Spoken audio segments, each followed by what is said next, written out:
Angel Mort. ああ、任せとけよ。しおんちゃんのことをどうのこうの言うやつがいたら、俺が少し締めとくから。やっぱ吉郎おじさんは頼りになります。おじさんならきっと助けてくれると思ってました。Okay, so we see Mion taking a part-time job at Angel Mort, which at first glance, makes sense. We've seen quote-unquote Shion in chapter 2, like at the beginning when we first introduced, and that person was Mion, not Shion. However, you know, it begged the question at some point. Like, okay, Mion switched with Shion at Angel Mort, but in that case, what was Shion doing while Mion was pretending to be Shion and Angel Mort? Where was Shion at that point? And, I don't know, in my theories, in Investigation Season 3, I was thinking that, wait a minute, my sister switched places with me at Angel Mort? What the fuck? Because I was thinking that that whole disastrous moment of bringing Keiichi to the toy shop for Mion to see, it was some form of revenge for Mion switching with Shion at Angel Mort. Because I was thinking that maybe they have some bad blood and such, so I was thinking that Mion switching with Shion at Angel Mort was something that Shion discovered later, and I was like, what the fuck? Mion, what the fuck are you doing? So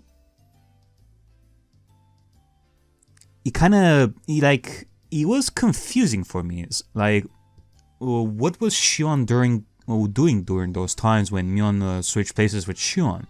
Was it that she was feeling sick? Or, I guess in this case, a more possible explanation would be that Mion did ask Shion, hey, can I switch places with you at Angel Mort for a little bit? I want to do something. And Shion eventually agreed, and thus we had our introduction with quote-unquote Shion and Angel Mort with Keiichi. So I guess you could say that Shion knew of Mion's switcheroo at that point and let her do that. Uncle Yoshiro pounded his chest with his fist after offering me his reassurance. He seemed glad that I turned to him first. いいんだよ。俺はしおんちゃんの自分の生活費は自分で稼ぎたいっていう気概に感心してるんだ。Like, bottom line, I was confused about what Shion was doing, like, while Mion switched up with Shion here at Angel Mort. Like, I wasn't sure what she was doing at this point. If Shion was even aware that Mion switched places with her. 金をたかりに来たんだったら本家に突き出してるところだぜ。ああ、おじさん怖い。I knew he was reliable. He understood my situation straight away and promised to help. 店長、シフト表持ってきました。ここに置きますね。One of the store clerks brought out a work schedule. There are many things I'm unfamiliar with written on it. で、しおんちゃんはどのくらい働けるんだい？私とお姉の都合次第かな。できたら私の指定する日だけ入れるのが一番いいんですが。おいおい、そんな虫のいいこと言うやつ面接じゃ会ったことないぜ。まあな、仕方ないもんな。Yeah, she's in a difficult situation. And still, young lady, you gotta work your butt. Look at that butt of yours. It hasn't tasted work in like, in a good while. You should put that to work.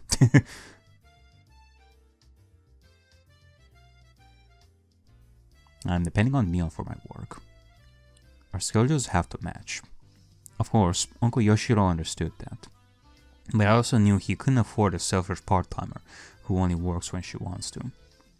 In the end, he decided to hire me as an office helper, not an official worker. As a temp, I wouldn't have a work schedule. My uncle also decided to pay me out of his own pocket. 生活費が稼げればそれで OK です。じゃあそういうことで頼むぜ。一応金を払うんだから仕事中はしっかり頼むぜ。あと事務所内じゃおじさんは勘弁な。はいはい、分かってますよ。で、ふつつかものですけど、よろしくお願いしますね。こちらこそどうぞよろしく。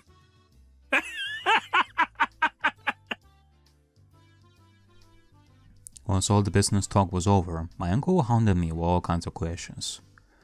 He asked me things like, what was it like in a prestigious girls' boarding school? And so on. Apparently there were all kinds of rumors going around about St. Lucia Academy I was confined to, and everyone was curious about. What rumors? I added a few embellishments of my own as I explained how an ordinary life at that school was. My uncle looked extremely delighted to hear all the little details about life in a secret garden for girls. Horny bastard. I mean, as far as I can see, you have your own little garden of angels in your own restaurant right over here, so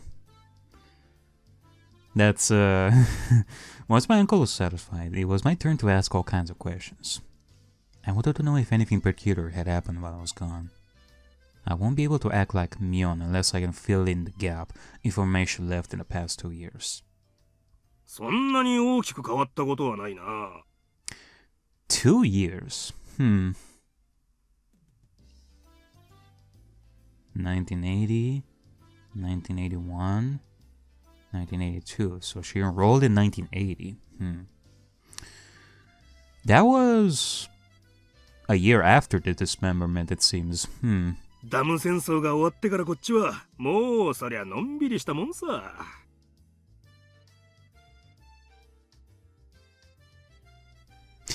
Actually, you know, now that I'm thinking about it, 1980.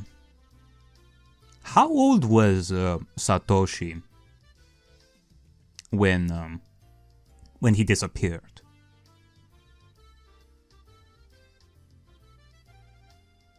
Like, I'm thinking because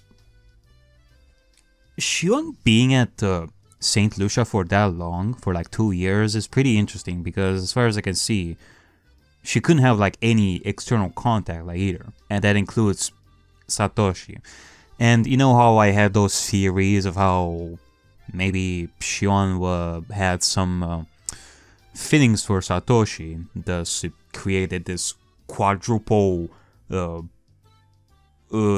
like love quadruple theory that I made during the investigation video, which led to like all sorts of scenarios that we've seen in chapter 2 because of Keiichi, Mion and such, all starting with Satoshi at the root of the problems. So it made me think like, if I'm right that Shion has some feelings for Satoshi, like what would be their past? Did they even have like any past, like before 1980? Or maybe it is from this point onward that she's gonna meet Satoshi for like the first time, quote unquote first time, and things are gonna start happening maybe? I don't know. 私はダムの計画中止が発表されて少ししてから学園に行ったからな。私がこっちにいた時はまだほんの少しピリピリしたムードが残ってましたよ。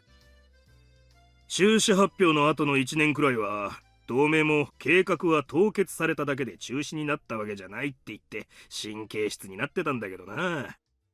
翌年には解散式をやったよ。Hinamizawaの境内で大式典だった。それでダム戦争は本当に終わりだな。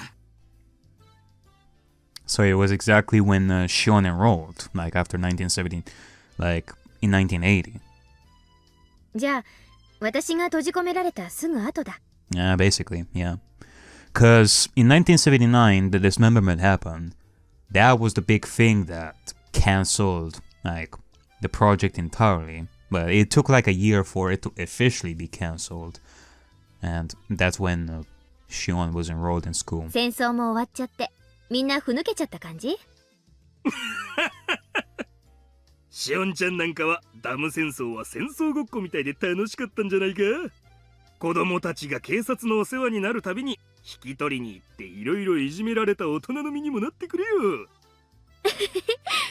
まあ私ら子供にとってはダム戦争はかなり遊べるイベントでしたし。I mean, the festivals, like the Watanagashi festival, sucked during those times, so might as well make your own kind of festival. A warlike festival, in Shion's case, I guess. Uncle Yoshiro seemed exasperated at how differently kids and adults treated the conflict. そういえばバラバラ殺人なんてのがありましたよね。あのくっそムカつく現場監督の野郎がバラバラにされたやつ。あれ確か犯人がまだ全員捕まってなかったですよね。捕まったんですか？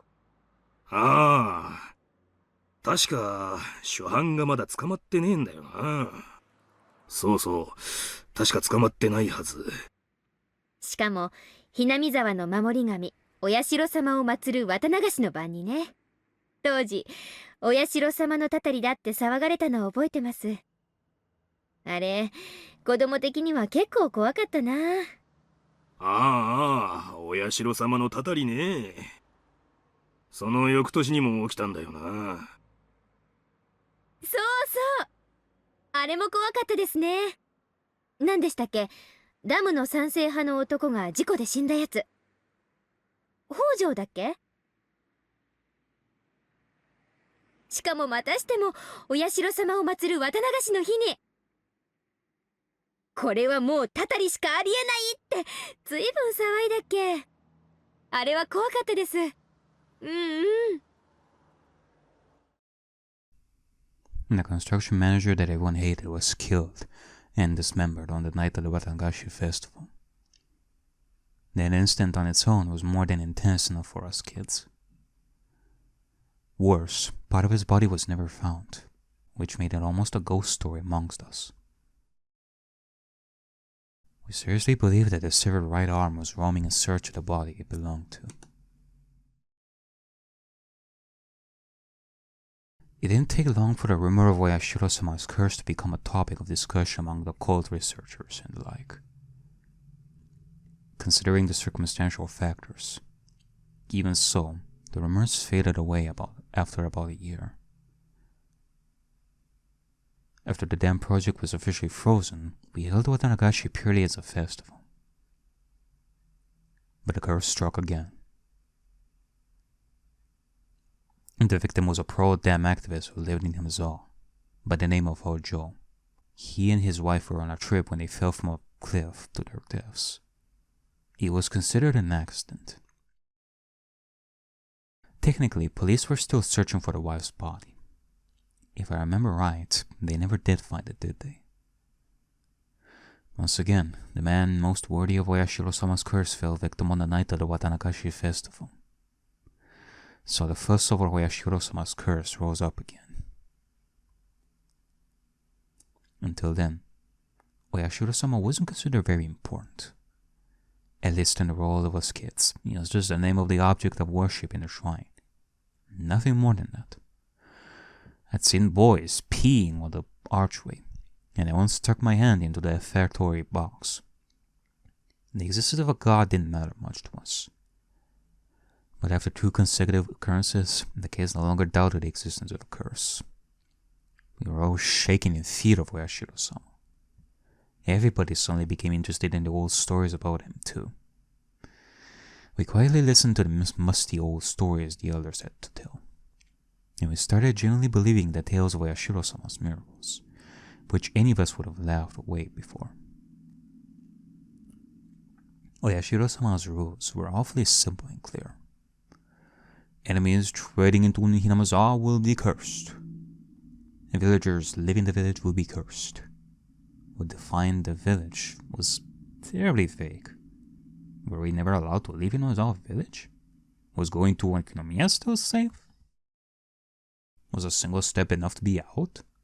Was a 3-day, 2-night hot spring trip still safe? We kids tried to draw a line.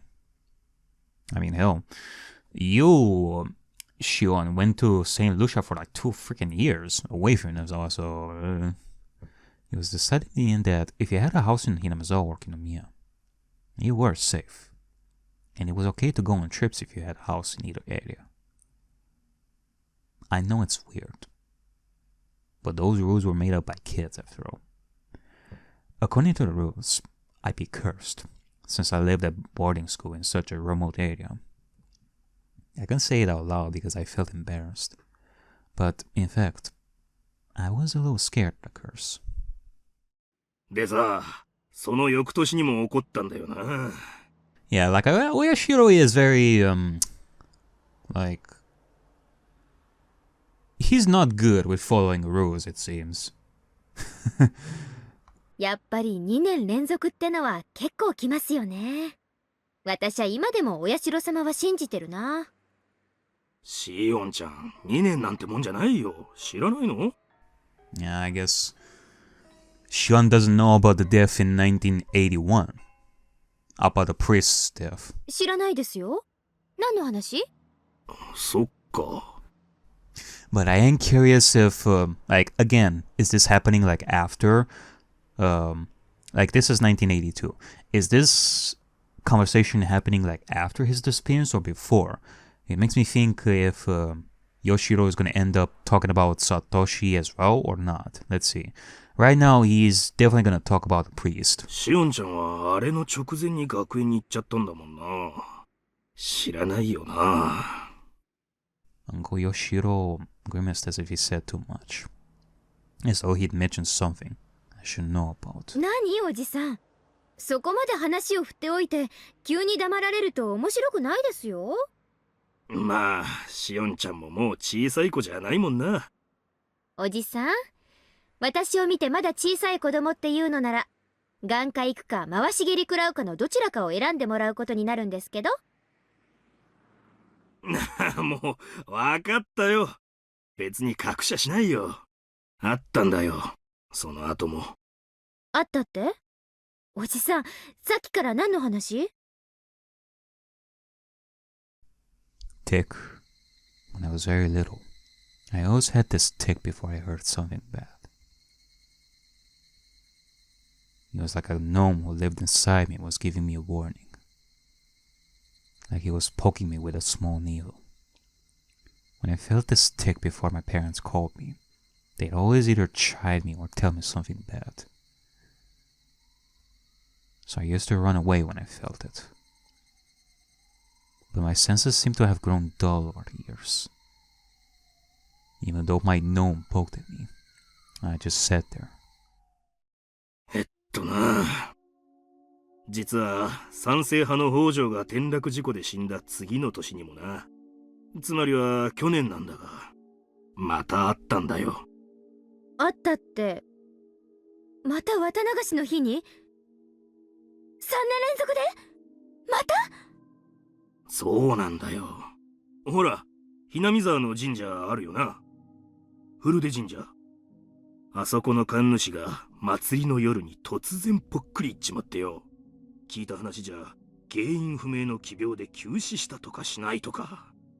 それもまたしても綿流しの夜に。で、神さんもその晩のうちに沼に飛び込んじまって。村長たちが集まっててんやわんやの。Ooh, spooky. You know, while I should be taking this seriously, I think about the gnome inside Shion that is poking her. Like, you know, I have this theory of thinking of the curse as some form of illness or something like that, or, I don't know, something that is affecting, like, people individually in some ways. Like, at this point, I get the feeling that whatever it is that is affecting people, it affects them in different ways, like either small or very huge. I was thinking that it is depending on anxiousness or fear that it intensifies to the point where it becomes worse and worse and worse. And that could still be the case. It's just that it's not becoming as strong for some people in comparison to others. But, you know, I have this funny idea that it is affecting people in different ways. For example, Keiichi, he hears like footsteps behind him, And in Shion's case, you have like a freaking gnome that is actually poking her with a needle. That's a funny imagery. Like, I wonder what others are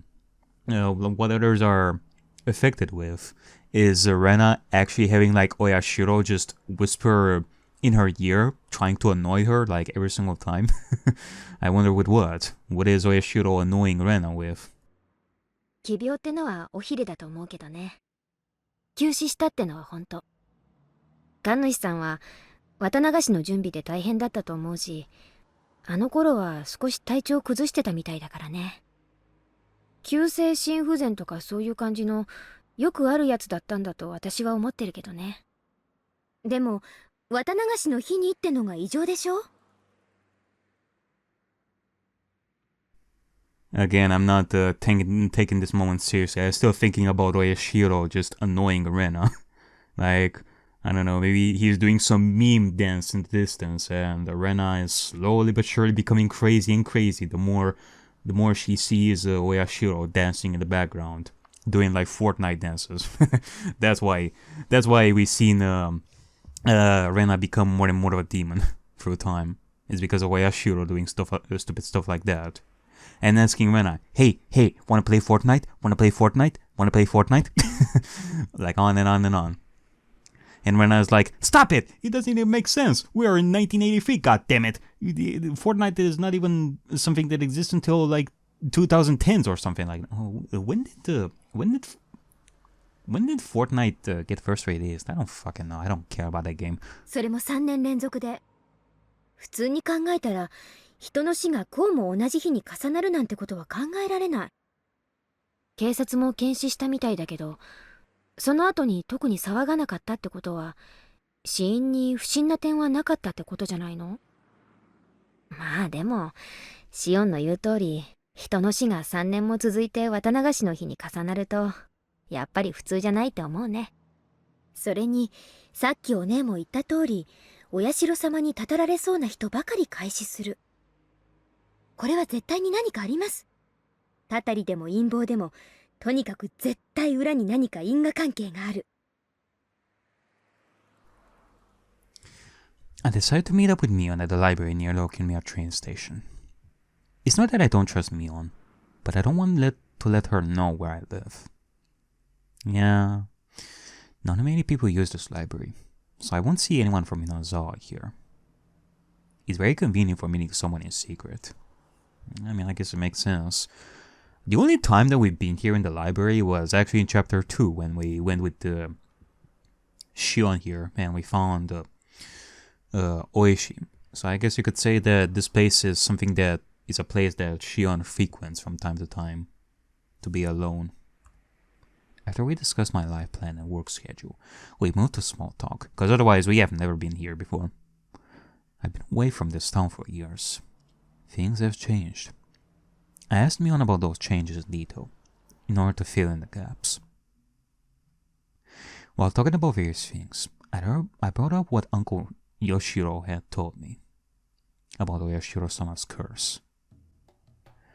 Even before I left town, the curse had already struck twice. And the dismemberment murder on the first year left quite an impact. And the year after, the pro-dam activist couple fell off the cliff on the day the villagers were enjoying their first Watanagashi festival, since the dam project was indefinitely frozen. This one also left quite the impact. The evil construction site manager was punished, and the next year the traitor to the village met the same fate. If it had happened only once, people would have concluded that it was just a bizarre coincidence. But when it happened 2 years in a row, people were far more likely to believe it was a curse. I know up to that part, and after I left town, the curse struck again for the third time. People talked about the curse more intensely than ever, both in Hinamizawa and Okinomiya. I have to rethink this.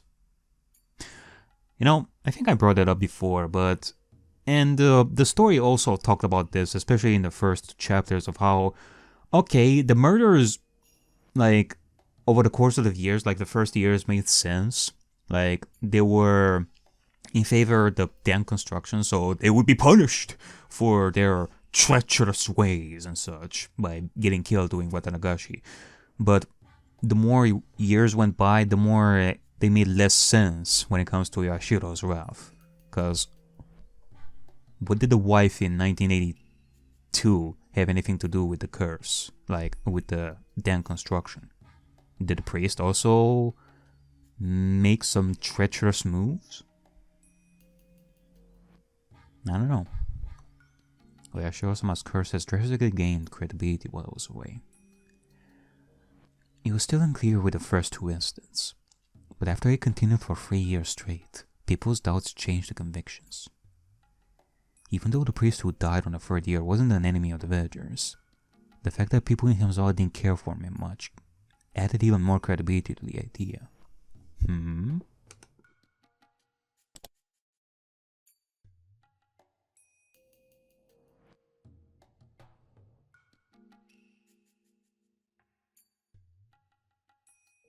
神主は確か嫌われてませんでした？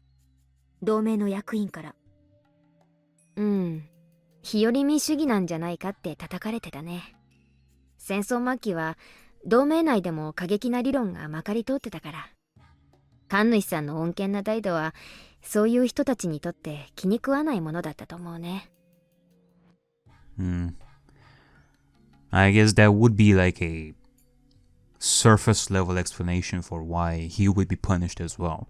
Like Oyashiro would be like, "How dare you not take a stance on all this, you soft bitch. Like, sit down and get murdered." The priest had looked strict and scary. The way he spoke was always so formal, but in reality he was very warm and reserved. Maybe it was because he was a son-in-law, having married into his family. I'm sure the priest and his personality were the perfect fit for managing the shrine that was used for summer festivals and village meetings. But that gathering spot style atmosphere of the shrine changed completely when the Dam War broke out and it became the headquarters of the Onigafuchi Guardians. Prior to the Dam protests, hardly anyone worshipped Oyashiro-sama. Of course, the devout elders paid worship to him, but the average person treated our god like how you treat fortune-telling. Once the Dam protests began, Oyashiro-sama was suddenly hauled out as the symbol of the village's resistance. Tracing the Oyashiro-sama faith back to its roots, it was an exclusive elitist faith that believed its members were descended from a holy ancestor, different from the masses at the foot of the mountain, and that those tainted masses should never come near the village. Of course, such self-centered ideology wasn't acceptable anymore in peaceful post-war Japan, so this doctrine was abandoned over time. Still, that idea remained, and they trudged it back up to the fan of flames of nationalism and united the town against the Dam project. With the revival of those ideas, things only grew more radical by the day, and it didn't take very long for the Onigafuchi Guardians to become aggressive. After that, we were in a state of war. 100 million burning as one. Kill the white savages! Want naught but victory. Adults and kids both were gnawing at the bit, avid to repel the foreign invaders. Describing it like that makes it sound kind of awful, like a reminder of the dark times of wartime Japan. But like I said before, for us kids it felt less like a war and more like a village-wide festival.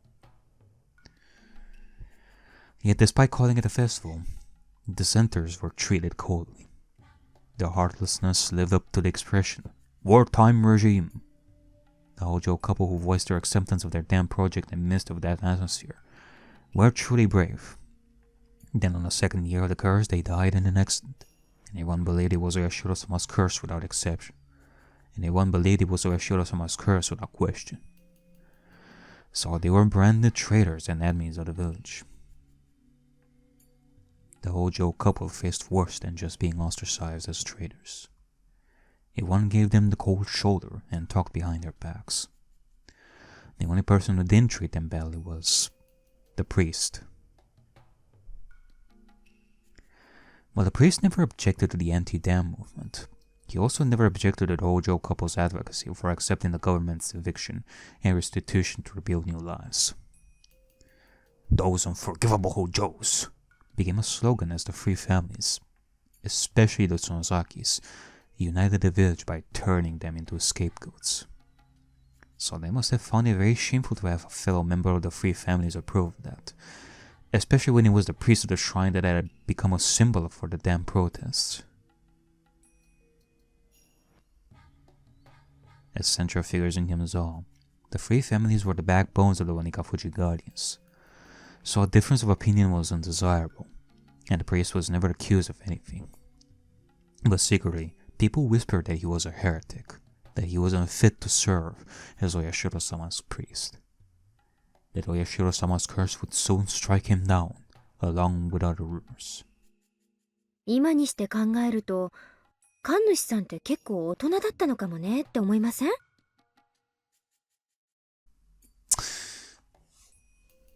You know, it is definitely interesting to think about this because it does seem that the protests themselves, like ever since 1987 even, are like one of the main sources for how people, like elders, like people in general, would start to slowly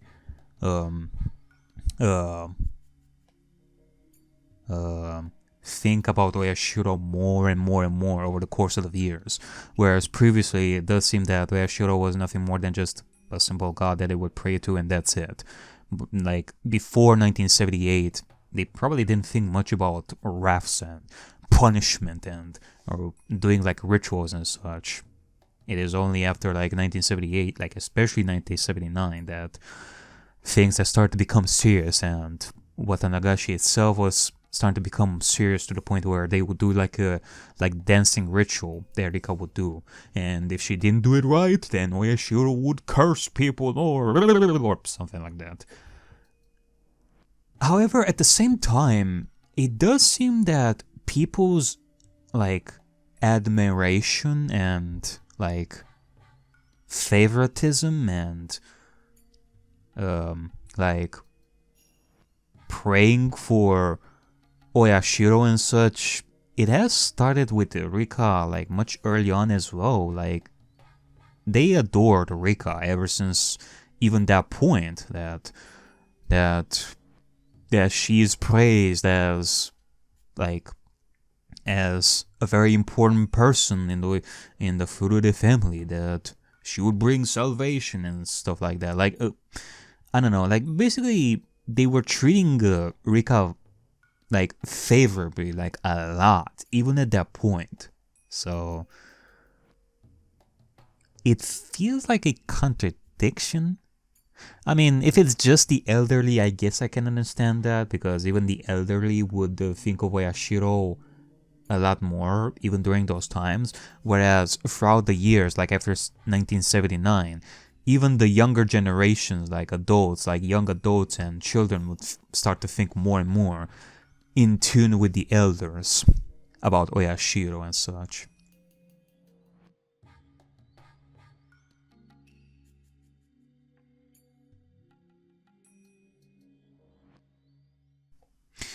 Like, it would make sense for people to start liking Rika like more and more over the course of the years, like in 1983, which would make sense.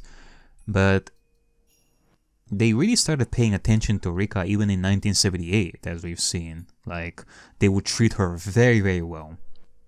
Like, as we've seen in the tips and during the chapter, they were treating her very well. Also, almost as if they were thinking that she was going to be like, that she was the 8th generation of the Furude family, and that she would probably be the next Oyashiro. Like, they were thinking that. Whereas it would make sense that they would slowly think about that like after 1979. I don't know. I thought Mion would share my opinion when I chimed back in. So when Mion gave me a forced smile and then agreed with me, I was taken by surprise. 本当に大人だったらあそこは周りに合わせて強調すべきところだったと思うね。フルデのおじさんは単に神社の神主だっただけじゃなく、仮にも御三家の一つ、フルデ家の長だったんだからさ。Hinamizawa全体が結束しなくちゃならない時に、模範となるべき御三家の人間が自分から輪を乱すのは、それが大人と呼べるかどうかは、私には難しいな。I was taken aback. I barely managed to say the following. ふーん。Even though we were identical twins, we still had our own unique identities. Even now, every now and then our opinions differed, but usually only over some trivial matter. We never had a difference of opinion this big. It wasn't an enjoyable feeling. I decided to probe her some more. お姉の言う協調って言葉がなんだか好きじゃないんですけど。つまりそれって何？村全体を考えて神主さんは自分の考えを隠しているべきだったって、そういう話？要するに全体主義の中で個を主張するなと、そういう話？別にそこまでは言わないけど、ただやっぱり御三家の長の一人なんだから、もう少し言動は慎重にしてもよかったんじゃないかって、そういうことだよ。Myon faltered a bit as my tone grew more like a cross-examination. I realized I was speaking a bit too harshly. What Myon expressed was probably the more mature opinion on our scale. When everyone needs to work together to stand up to a vast enemy like the government, people should refrain from actions that would destabilize that alliance. Writing it out and reading it now, I can understand that. But I wasn't mature enough to agree to such a totalitarian idea. Or maybe it wasn't me at all. It was Myon who'd made a mature judgment. We've been separated for about a year. I've been away from the town. In the meantime, Myon has been training to take over the headship of the Sonozaki family. She'd been treated as such even before I was confined to that institution. Yeah, basically. She sat next to the hag in ceremonies and in meetings. She took her place when the hag was absent. Yeah, I can testify to that. I've seen it. Even in 1979, like in 1978, I mean, Jesus. That was very early, but that was just it. We were never that different. Myon has become very like a successor since I've been gone. ふーん。お姉もいつの間にか大人になっちゃいましたね。She seemed to get what I was implying. やっぱり私もバッチャみたいな考え方になっちゃってきたかな。いいじゃないですか。お姉は次期当主なんだから、いつまでも下々と同じ考え方じゃまずいでしょ。さすが帝王学を学んだだけのことはある。そんなの学んでないよ。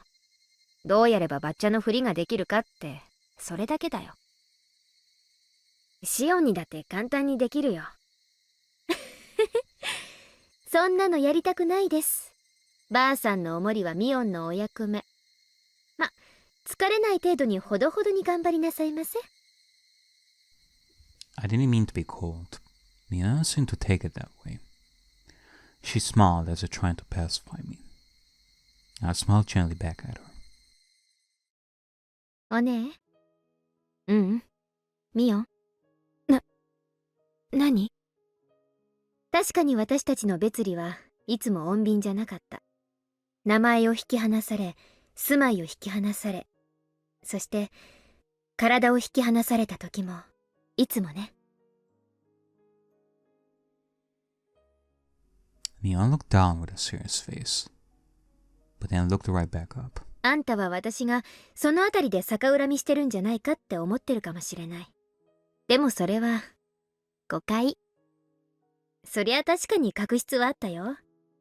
でもそんなのは時間で流れる程度のもの。あんたが引け目を感じるようなことは何もない。Up until birth, we were perfectly equal. Right after birth, we were separated by the grown-ups' priorities. I used to get mad about it when I was little, There's no denying that. But we don't have to start a disagreement over it. Mion seems to understand what I'm trying to say. We each have our own characteristics, even though we are identical twins. Only we know the differences. We're also dependent on each other because of them. Mion seems more dependent. She always worries about me. If somebody gave her a cookie, she divided it in two and gave one half to me. If somebody gave her a candy, she'd wait until I said it was okay to eat it. On the contrary, I'm cold. I don't care about others if I'm satisfied. I put the candy in my mouth right away. I have to emphasize that I don't hate her, and I'm well aware that she loves me. We both know that. Mion must have been hesitating to put the candy of the successor in her mouth, and was waiting to see if I was okay with that. 頑張れ、ミオン。私もシオンを頑張る。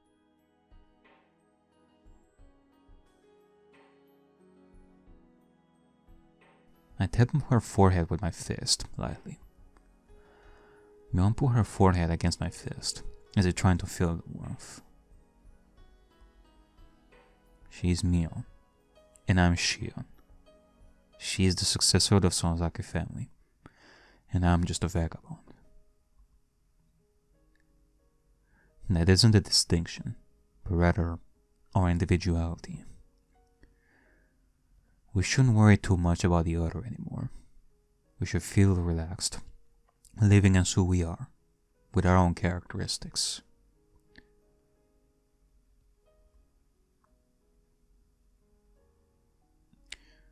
I didn't have to say any of that out loud.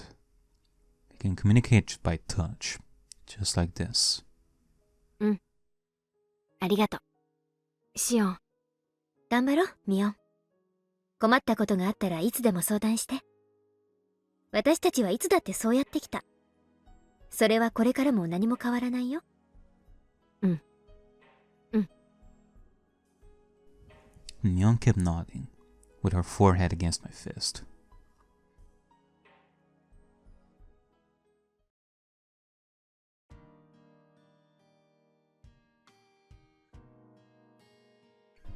Okay. An interesting discussion there. I said goodbye to Mion before I turned to evening. We had talked about the things that happened during my time away, and I enjoyed having that chat between sisters very much. We were able to dissolve our unsettled emotions. We didn't used to do that. Maybe it's because we hadn't seen each other for over a year.